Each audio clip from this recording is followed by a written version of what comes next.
उत्तर प्रदेश के कानपुर महानगर के नौबस्ता थाने के अंतर्गत एक कॉलोनी है खाड़ेपुर। यह कॉलोनी कानपुर विकास प्राधिकरण ने मध्यम वर्गीय आवास योजना के तहत विकसित की थी। इसी कॉलोनी के बी ब्लॉक में जगराम सिंह अपने परिवार के साथ रहता था। उसके परिवार में पत्नी मीना सिंह के अलावा 2 बेटियां ममता, पूजा के अलावा एक बेटा राजकुमार था। जगराम सिंह पनकी स्थित एक फैक्ट्री में काम करता था। फैक्ट्री से मिलने वाली तनख्वाह से उसके घर का खर्च आसानी से चल जाता था। बड़ी बेटी ममता की इंटरमीडिएट की पढ़ाई पूरी हो जाने के बाद जगराम सिंह ने उसकी शादी कानपुर के कठारा निवासी मनोज से कर दी। मनोज 3 बहनों का एकलौता भाई था। पिता अपनी पुश्तैनी जमीन पर सब्जियां उगाते थे। मनोज उन सब्जियों को टेम्पो से नौबस्ता मंडी में थोक में बेच आता था। इससे अच्छा खासा मुनाफा हो जाता था। मनोज गांव से टेम्पो पर सब्जी लाद कर नौबस्ता मंडी लाता था। नौबस्ता से खाड़ेपुर कॉलोनी ज्यादा दूर नहीं थी, इसलिए वह हर तीसरे चौथे दिन ससुराल पहुंच जाता था। नई नई शादी हुई हो तो दामाद के लिए ससुराल से बेहतरीन कोई दूसरा घर नहीं होता। इसका एक कारण भारतीय परंपरा भी है। दामाद घर आए तो सभी लोग उसके आगमन से विदाई तक पलकपावड़े बिछाए रहते हैं। खूब स्वागत सत्कार होता है। विदाई के समय उपहार भी दिया जाता है। यह उपहार सामान की शक्ल में भी होता है और नकदी के रूप में भी। मनोज की ससुराल में दिल लगाने, हसीन मजाक और चुगल करने के लिए एक जवान और हसीन साली भी थी पूजा। हालांकि 1 साला राजकुमार भी था, मगर मनोज उसे ज्यादा मुंह नहीं लगाता था। उसकी कोशिश पूजा के आसपास बने रहने और उसके साथ चुहलबाजी, छेड़छाड़ करते रहने की होती थी। पूजा भी उससे खुलकर हसीन मजाक करती थी। दोनों में खूब पटती थी। पूजा के घर वाले पूजा और मनोज की चुहलबाजी को जीजा साली की स्वाभाविक छेड़छाड़ मानते थे और उन दोनों की नोकझोंक पर खुद भी हंसते रहते थे। ससुराल वाले मनोज को दामाद कम बेटा अधिक मानते थे। दरअसल मनोज ने अपने कुशल व्यवहार से अपनी सास व ससुर का दिल जीत लिया था। वह उनके घरेलू काम में भी मदद कर देता था। इसी के चलते वह मनोज पर जरूरत से ज्यादा भरोसा करने लगे थे। मनोज जब ससुराल में ज्यादा आने जाने लगा तो उसका धंधा भी प्रभावित होने लगा। पिता ने डांटा तो उसके दिमाग से ससुराल का नशा उतरने लगा। जिंदगी की ठोस हकीकत सामने आनी शुरू हुई तो मनोज का ससुराल में जल्दी जल्दी आना जाना बंद हो गया। हाँ, फुर्सत मिलने पर वह ससुराल में हो आता था। पत्नी चाहे जितनी खूबसूरत हो, उसका नशा हमेशा नहीं रहता। वह जितनी तेजी से चढ़ता है उतनी ही तेजी से उतरने भी लगता है। शादी के 2 साल बाद ही मनोज को ममता बासी और उबाऊ लगने लगी। पत्नी से मन उचटा तो कुंवारी और हसीन साली पूजा में रमने लगा। मन नहीं माना तो मनोज ने फिर से ससुराल के फेरे बढ़ा दिए। पर इस बार मनोज का ससुराल आना बेमकसद नहीं था। उसका मकसद थी पूजा। लेकिन ममता को पति के असली इरादे की भनक नहीं थी। वह तो यही समझती थी कि मनोज उसके परिवार का कितना ख्याल रखता है, जो वह उसके माता पिता की मदद करने के लिए उसके मायके चला जाता है। पत्नी के इसी विश्वास की आड़ में मनोज अपना मकसद पूरा करने में लगा था। ससुराल पहुंचने पर मनोज की आंखें साली को ही खोजती रहती थीं। वह पूजा से मौखिक छेड़छाड़ तो पहले से करता था, अब उसने मौका मिलने पर शारीरिक छेड़छाड़ भी शुरू कर दी थी। पूजा को यह सब अजीब तो लगता था, मगर वह जीजा का विरोध नहीं करती थी। वह सोचती थी कि कहीं जीजा बुरा न मान जाए। खटखटाया। दरवाजा खोलना मजबूरी थी। पूजा ने डरते सहमते दरवाजा खोल दिया। सामने पिता को देखकर वह घबरा गई। मनोज माफी मांगते हुए ससुर के पैरों में गिर गया। बहरहाल उस समय जगराम ने उनसे कुछ नहीं कहा। सुबह होने पर जगराम ने रात वाली बात अपनी पत्नी मीना को बताई। बदनामी के भय से जगराम सिंह व मीना ने शोर शराबा नहीं किया। उन दोनों ने पूजा और मनोज को धमकाया। दोनों सिर झुकाए अपनी फजीहत कराते रहे। कुछ देर बाद मनोज वहां से अपने घर लौट गया। जगराम सिंह और मीना ने बड़ी बेटी ममता के दाम्पत्य को कड़वाहट से बचाने के लिए उसके पति की करतूत छिपाए रखी। ससुराल की बात ससुराल में ही दबी रही और वह पूजा के लिए लड़का देखने लगे ताकि जल्द उसके हाथ पीले कर सके। लेकिन दामाद की करतूत छिपाना जगराम को महंगा पड़ा हुआ। मनोज के मन में जो डर था वह धीरे धीरे दूर हो गया। एक दिन पूजा ने मनोज को फोन करके बता दिया कि उसके पिता उसके लिए लड़का ढूंढ रहे हैं। यह जानकारी मिलते ही मनोज एक दिन ससुराल पहुंच गया। उसने सास ससुर से अपनी गलती की माफी मांग ली। साथ ही यह भी कहा कि आइंदा वह पूजा को साली नहीं बल्कि छोटी बहन मानेगा। वह उसके साथ वैसा ही व्यवहार करेगा जैसा एक भाई अपनी बहन से करता है। जगराम सिंह और मीना के लिए यही बहुत था कि दामाद को अपनी गलती का एहसास हो गया था और उसने पूजा को बहन मान लिया था। अतः दोनों ने सच्चे दिल से मनोज को माफ कर दिया। मौका मिलने पर मनोज ने पूजा को बताया, तुम्हारी शादी भले ही कहीं हो जाए, मेरे संबंध तुम्हारे साथ पहले की तरह ही रहेंगे। इस पर पूजा ने भी कह दिया, मैं भी तुम्हें प्यार करती रहूंगी, तुम्हें कभी नहीं भुला सकूंगी। इसके बाद मनोज अपने ससुर के साथ मिलकर पूजा के लिए लड़का खोजने लगा। इसी बीच जगराम सिंह की मुलाकात तेज बहादुर से हुई। तेज बहादुर कानपुर शहर के हंसपुरम नौबस्ता में रहता था। वह जगराम के बड़े भाई सुखराम का दामाद था। उसके साथ सुखराम की बेटी अनीता ब्याही थी, इस नाते वह उसका भी दामाद था। जगराम ने उससे अपनी बेटी पूजा के लिए कोई लड़का बताने को कहा तो उसने बताया कि उसका छोटा भाई ओम प्रकाश ब्याह लायक है। ओम प्रकाश कार चालक है और अच्छा कमाता है। तेज बहादुर ने यह भी बताया कि ओम प्रकाश के अलावा उसके 2 अन्य भाई छोटू व प्रमोद हैं। सभी लोग साथ रहते हैं।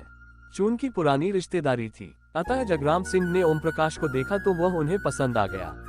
पूजा के इस रिश्ते को मनोज ने भी सहमति दे दी, क्योंकि पूजा कहीं दूर नहीं जा रही थी। आपसी सहमति के बाद जगराम सिंह ने 16 फरवरी 2016 को पूजा का विवाह ओम प्रकाश के साथ कर दिया। शादी के बाद पूजा अपनी ससुराल हंसपुरम पहुंच गई। पूजा खूबसूरत थी, इसलिए ससुराल में सभी ने उसकी सुंदरता की तारीफ की। ओम प्रकाश भी खूबसूरत बीवी पाकर खुश था। चूंकि पूजा और अनीता चचेरी बहनें थीं और एक ही घर में दोनों सगे भाइयों को ब्याही थी, इसलिए दोनों में खूब पत्ती थी। पूजा ने अपने व्यवहार से पूरे परिवार का दिल जीत लिया था। वह पति के अलावा जेठ तेज बहादुर तथा देवर प्रमोद व छोटू का भी पूरा ख्याल रखती थी। पूजा ससुराल चली गई तो मनोज उससे मिलने के लिए छटपटाने लगा। आखिर जब उससे नहीं रहा गया तो उसने पूजा से बात की, फिर वह उसकी ससुराल जा पहुंचा। चूंकि मनोज ओम प्रकाश का साड़ू था, सो सभी ने उसकी आवभगत की। इस आवभगत से मनोज गदगद हो उठा। इसके बाद वह अक्सर पूजा की ससुराल जाने लगा।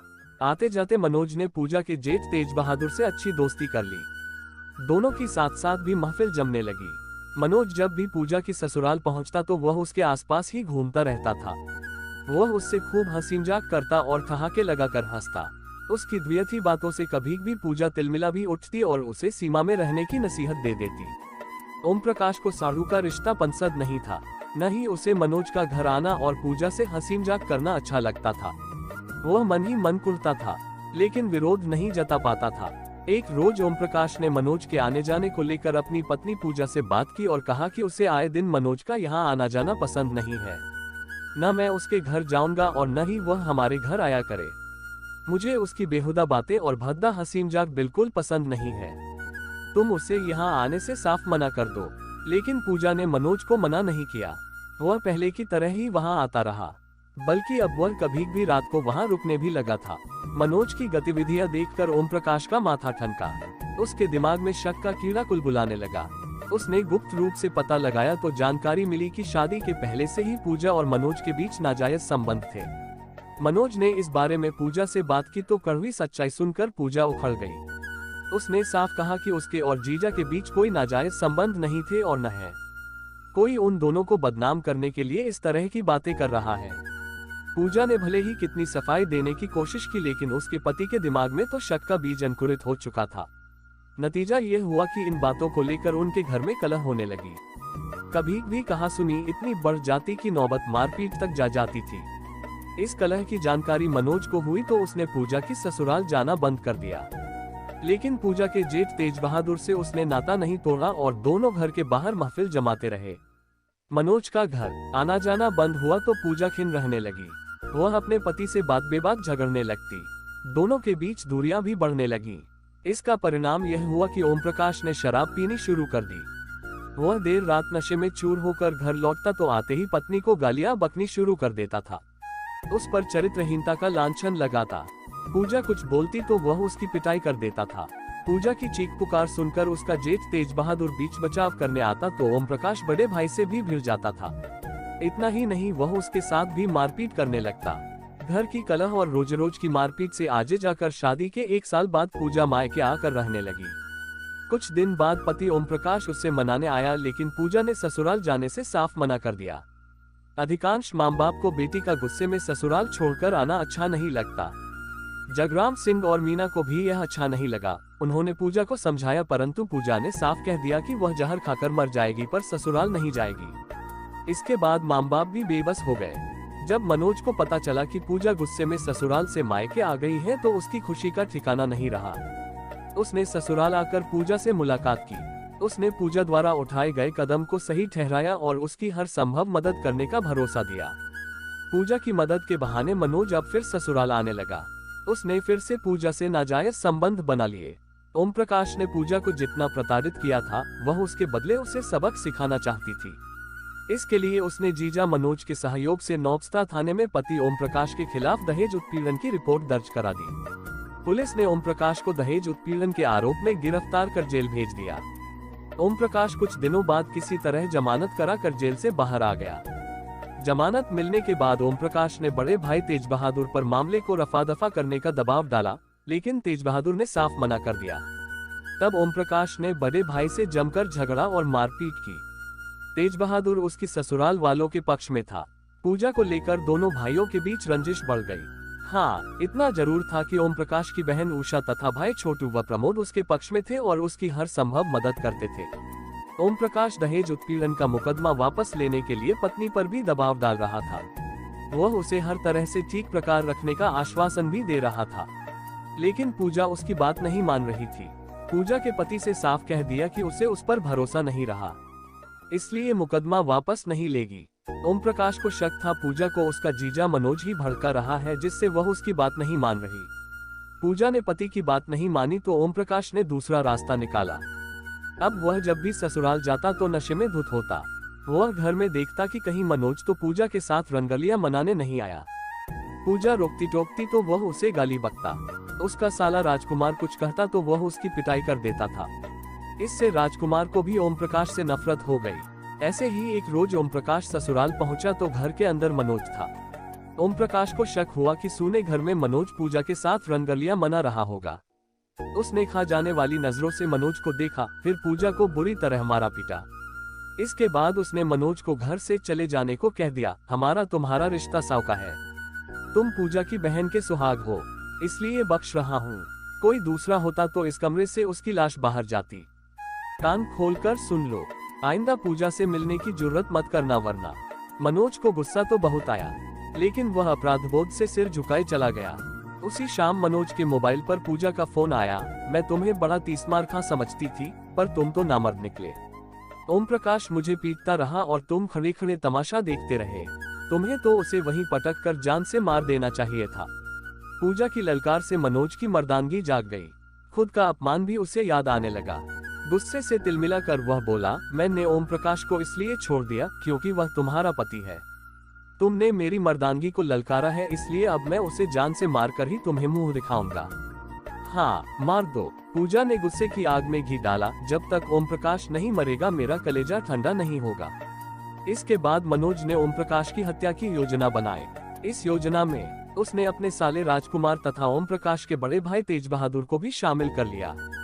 चूंकि ओम प्रकाश कई बार तेज बहादुर को पीट चुका था और उसे बेइज्जत भी किया, इसलिए वह भाई की हत्या में मनोज का साथ देने को राजी हो गया। राजकुमार को अपनी बहन की प्रताड़ना व बेइज्जती बर्दाश्त नहीं थी, इसलिए वह भी उसका साथ देने को राजी हो गया। 6 नवंबर 2018 को तेज बहादुर ने रात 8 बजे मनोज को मोबाइल फोन पर बताया कि ओम प्रकाश विधनु में पप्पू रिपेयरिंग सेंटर पर अपनी मोटरसाइकिल ठीक करा रहा है। वहां से वह बहन उषा के घर पता रह जाएगा। तुम पहुँचो, पीछे से मैं भी आ रहा हूँ। आज उचित मौका है। मनोज ने साले राजकुमार को साथ लिया और विधनु पहुँच गया, जहाँ ओम प्रकाश अपनी मोटरसाइकिल ठीक करा रहा था। योजना के अनुसार मनोज अपनी मोटरसाइकिल से विधनु के रिपेयरिंग सेंटर पर पहुंच गया।